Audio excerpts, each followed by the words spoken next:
Hey guys, so it is October 22nd. I've been in the hospital for a little over a month. Um, Transitioning home, but I'll tell you all about that in another story. This story is about the day of the accident and just how that all went down and what I remember of it and the pieces that I've gathered from Greg and Terry and Brenda, our friends whose roof we were doing. Um, Took notes this time because I think I've done this one, I don't know how many times, it feels like forever. But I feel it's really important to get this one right because I want other people to understand how dangerous complacency was. That's the reason I got hurt. And that I don't care what you're getting on your ladder for, tie it off and or have somebody hold it. Just like listen to my words and promise me aloud to this video that you will tie your ladder off in every situation you need to use it. Um, and complacency is dangerous. We all do it. Like, um, I don't know if I will still be cured of complacency, but I will certainly be trying a little bit harder. Um, we were about a half an hour ready from being finished that roof. I was cleaning out the gutters, and he was just tarring up the pipes and stuff. And Brenda needed a few of her Christmas light clips changed. So I'm up there anyway, so I asked her to grab them so I could fix them up for her. And this is where the complacency came in. Instead of, because there was a spot where the ladder was in the way. So instead of climbing down the ladder and moving it safely and then climbing back up to work, and I didn't have that ladder tied off because I was moving it around so much that shouldn't have mattered. I should have tied that damn ladder off every time. But yeah, so I didn't. From the top, I moved it. I picked it up, kind of watched it, moved it over, thought that my footing was right, but it wasn't because when I went to go down, uh, stepping onto the third rung and I got both feet down, it started tipping left. I grabbed onto the ease strap to the right because I tried to straighten it out because it was going. Um, and it just kept going and I got stretched out further and further. I honestly thought I'd be hanging onto that ease trough and I'd be able to swing my feet down and land and like maybe be on crutches for a couple weeks. But no, I went down like this head first, like hanging onto it and just instinctively covered my head. I'm at, like, I don't know this because I don't remember anything from after hearing that crack. Um, but the damage that I had, like, so there's a laceration in the back of my head. Well, now it's a lump and a minor bald spot. It required some stitches. I had a brain injury, or still have a brain injury. It was a pretty scary brain bleed. Um, and then my shoulder blade, a punctured lung, a fractured, not fractured, it's just a chipped vertebrae. It wasn't that big of a deal. Yeah, 6 broken ribs, my collarbone, which is probably my biggest pain in the butt right now, and my head still, of course. My ear ruptured, my right ear, as it was gushing for about a week and a half, 2 weeks almost, and then fractured some of the bones down the side of my cheek. If you look at some of my earlier videos, if I look at some that I did earlier too, or like just journaling ones, my face is droopier on the side. It's because the healing that was working on there. Um, I'm glad that straightened out. My legs were fine, but yeah, that's just, if they hadn't have told me about my ribs, my shoulder blade, my vertebrae, and my lung, I wouldn't have known. Like they were taking pretty good care of my pain levels that I could feel as my wrists and just body aches and my head. The head hurt a lot once it kind of settled in. Um, yeah, that was the most terrifying injury, the brain injury, but I'll get to that in a little bit here. So once I fell, and so Greg had jumped off the roof, the neighbor had come over, Deborah had heard the ladder and come out, and her husband Terry right behind her, and he kind of checked me quick, went in and called 911. Greg was checking for my response signs. So I was laying on the ground with my eyes looking straight up. And what Greg had said is I was breathing out. Like to him, it looked like I was letting out my last breath. Like that I was I was leaving. And I wasn't showing any responses to anything that he was checking, and like he couldn't find vitals in any way. So, but I think that somebody did find vitals, and I did start breathing in eventually. But there was that bit where he was sure that I was dead, I was gone, which had to have been terrifying. If it was the other way around, I don't know. That feeling of losing the person you love is horrifying, and I have this immense amount of guilt um, for putting him through that. I mean, obviously it wasn't on purpose, but yeah, it's something I'm fighting with for sure. Um, so my legs were fine. That was awesome, and yeah, no memory of the fall. Just going through my list here. Greg jumping off the roof like Spider-Man because I stole the ladder. And I think I started coming to about 3 or 4 minutes before the ambulance got there. In my head, I remember having conversations with people. Like I thought I was comparing, like, oh, this wrist looks bigger than this wrist with the neighbor who came over. But I think the only things I was saying was, this one's bad. I shouldn't laugh. Um, I could tell Greg was stressed out, obviously. I mean, and Deborah was filling me in on this. I don't remember this, but I could tell he was stressed out, obviously, and I was trying to joke around with him. I mean, we've known each other since we were teenagers. We take the piss out of each other quite a bit. And I kept saying to him, Greg, what did you do to me? It wasn't funny. It's not only did he just think that I was about to die in front of him, but now he wasn't sure if I thought that he actually hurt me, which would terrify him even more, of course. Not more, but terrify him as well. And then the EMT started coming up. I was still saying that to him. It was like I was looping around, like on a repeated 1 or 2 minutes. Like I wasn't hanging on to my sense of time at all at first. And yeah, so he said that the EMTs kind of looked at him like, what did happen here? So I vaguely remember. I don't know if I actually remember it or if it's a made-up memory of having a conversation, trying to establish like how the fall really happened. But yeah, I feel pretty bad. Craig and I joke about everything, and I just terrified him even more. Just going through my notes again. So yeah, I just remember talking to people, but I wasn't talking to people. Like I thought conversations were happening that weren't. And then the EMTs got me sorted out pretty quick, and I was right looped by the time I got to the emergency room. I don't remember the ride at all, but I remember going into the emergency room and like Greg and I have lived here Greg his whole life, me most of my life, and we've raised our kids here. So Dr. Gerdanis, he's been a longtime doctor here and surgeon, so we've seen a lot of him. And so I was like, hey, Dr. Gerdanis, and just ready to have a blast. And we had lots of fun. Greg didn't. His face was white, and he was, even Dr. Gerdanis, if I remember correctly, was trying to let's lighten it up a bit, because what else are we going to do here? I was in a great mood. They kept asking me the same questions over and over again, and I just figured they were standard, and I didn't really realize how deep the water I was in was. But they kept asking me how many kids I have, what are their names, my name, the birthday, what town or city we were in, and stuff like that, and Greg's name and who he was. And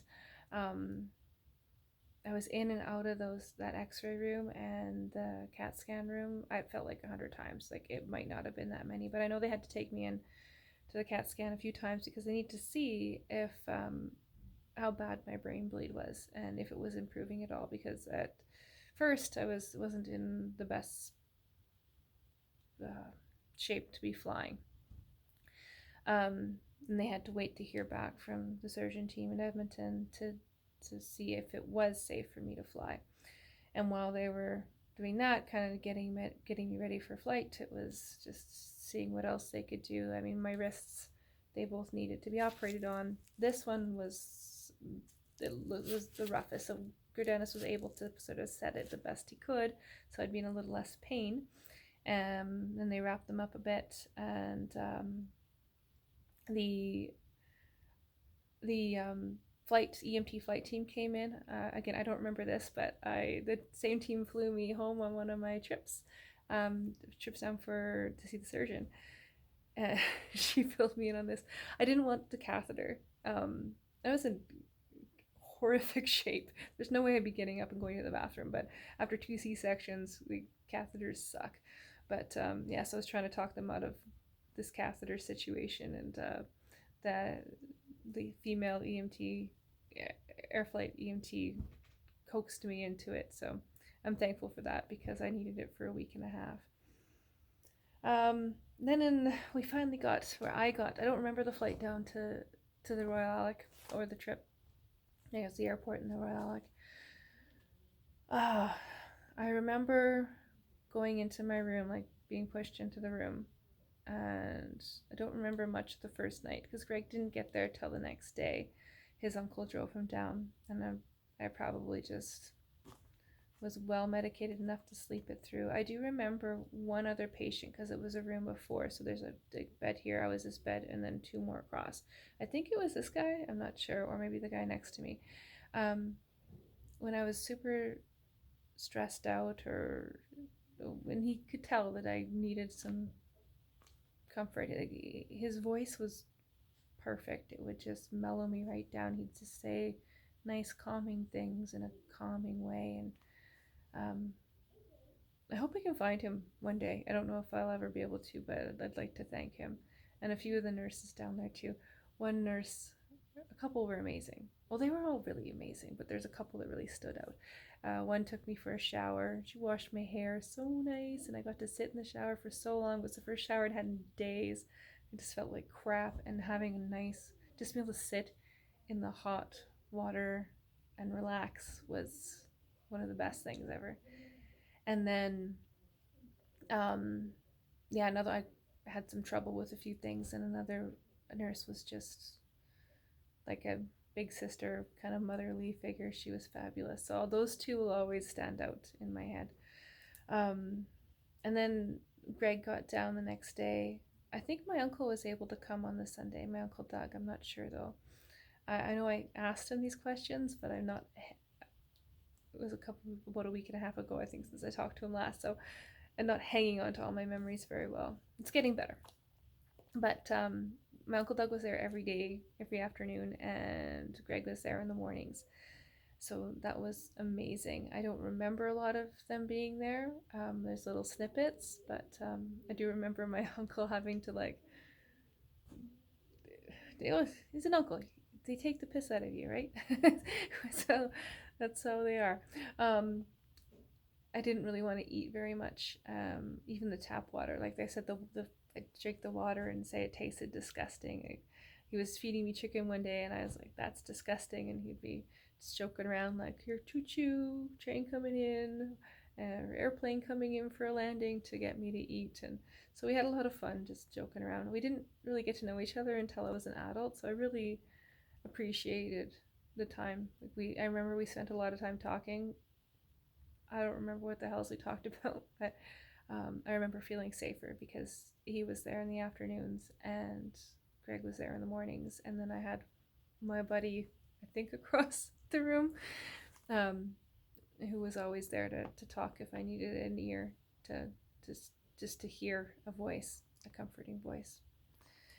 And another thing that kind of stood out, well, that didn't stand out, but Greg told me that that sticks about the Alec for me was I was stuck in 2017 for a short time. So I basically, yeah, I don't know, I was stuck in 2017. I didn't know it was 2020. I don't know if that was all day or just off and on. I'm pretty sure it was kind of off and on, more in the mornings thing for a couple days. But Greg had brought me a tea, an Earl Grey tea, and I was like, well, what is this? It's your tea. No, it's not. I drink steep tea. I haven't drank steep tea since 2017. I haven't really liked it since then. So yeah, and then he started asking some questions to kind of see where my head was at. And it was, yeah, he asked me about the girls. I talk about our oldest daughter and my niece, but I wouldn't talk about our youngest daughter. Um, yeah, so that was scary. I mean, brain injuries are terrifying. They can be they can be horrific. Like it can turn people into completely different people and not nice people. Like we have friends with family members who've had head injuries that have turned them into completely different people that are not nice to be around. And then I have a friend who had a brain injury when she was 16 and like forgot most of her childhood. Um, and it took her a while just to like for her daily memory to remember who her family was and recognize them each day that she saw them. Um, Hers was a less scary story that I heard. But man, I didn't realize in the beginning of it, like in the emergency room that day, and probably for the first couple weeks of healing, how scary it must have been for my family because it wasn't a for sure thing that I was going to make it out me, if I was going to make it out at all, or if I was going to be able to function at all. Like there was so many factors and probabilities, and I am so lucky that I came out of, or I am coming out of this me. I still have a ton of healing to do. My head still needs some help, but like I'm able to do a little bit of work now, not much, mostly training someone to babysit the office for me and hopefully keep her on board. I want to keep her on the Peace Energy team, and then keep doing a little bit of work with Rural Roots for Climate Solutions, more just to keep my brain exercising. Um, then Greg's off because for a bit the kids need a parent around right now. That was a scary situation for them too.